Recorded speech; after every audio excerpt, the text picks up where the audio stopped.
अम्मा जान का देसी किचन। आजकल के दौर में मार्बल लगे किचन और इनमें शानदार लकड़ी का काम हुआ होता है। हर चीज़ बड़े सलीके से दोहरी नज़र आती है। पंजाब में किचन के रवाज ने भी शायद कल्चर और तहजीब का खात्मा में किरदार अदा किया है। मुझे याद है बचपन में हमारा और तमाम अज़ारों अकारिब का किचन मज़े का था।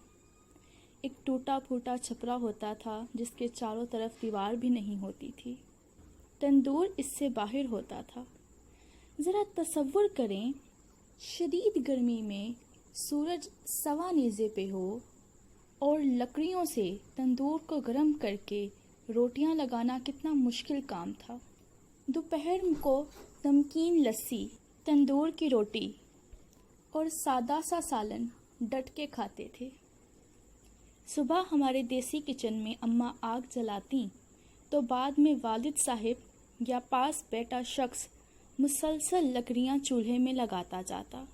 ताज़ा मक्खन में गुना हुआ पराठा और उसके साथ दही होता था। अक्सर हम बहन भाई पहला पराठा लेने की दौड़ में शरीक होते थे। कई बार मार भी खाई। अब्बा जी फैसला करते होते थे। कई दफ़ा तो पहला पराठा खाने के लिए दिन तक मुअय्यन किए जाते थे। अचार वो कौमी डिश थी जो साल भर जारी और सारी रखी जाती थी। फ्रूट बराए नाम आता था मगर बांट के खाते तो लुत्फ दुबाला हो जाता था। देसी किचन में कई तरह की देसी मिठाइयाँ भी बनती रहती थीं। इस देसी किचन में मारने के कई हथियार मौजूद थे। चिमटा, फूंकनी और लकड़ियाँ, नमक मिर्च वाला डंडा, चिंगेर, छाबे वगैरह जो अम्मा के हाथ लगता उससे दरगत बना देती थी हमारी। घरों से सुबह सुबह धुआं उठता और ताज़ा पराठों की महक आती थी। तहज्जुद के वक्त अम्मा पूरे सहन की सफाई करती और चाटी में लस्सी और मक्खन बनाती। उनकी ज़ुबान पर सल्ले अला शफ़ीना और सल्ले अला करीमना के तराने होते थे। मेहमान आते रहते थे जो रूखी सूखी होती थी, इनको भी पेश करते थे। खाने में लज्जत थी, ज़िंदगी में लताफ और देसी किचन के अपने मज़े। चूल्हे के गिर्द बैठकर लंगर खाते और अम्मा से गपशप होती।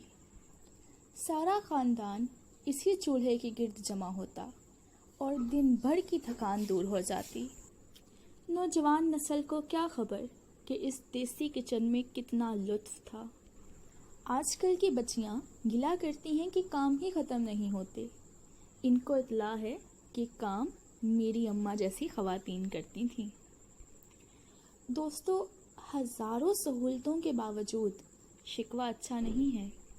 सुहाने दिन और सुहानी यादें, कभी मीठी रोटी तो कभी बेसन वाली, कभी बाजरे की तो कभी मकई की। अनवाओ इकसाम लज्जतें जमा थीं एक माँ के हाथ में। अब वो किचन कहाँ, वो बर्तन कहाँ, वो बड़े सहन में पड़े हुए गढ़े और उनका ठंडा पानी कहाँ।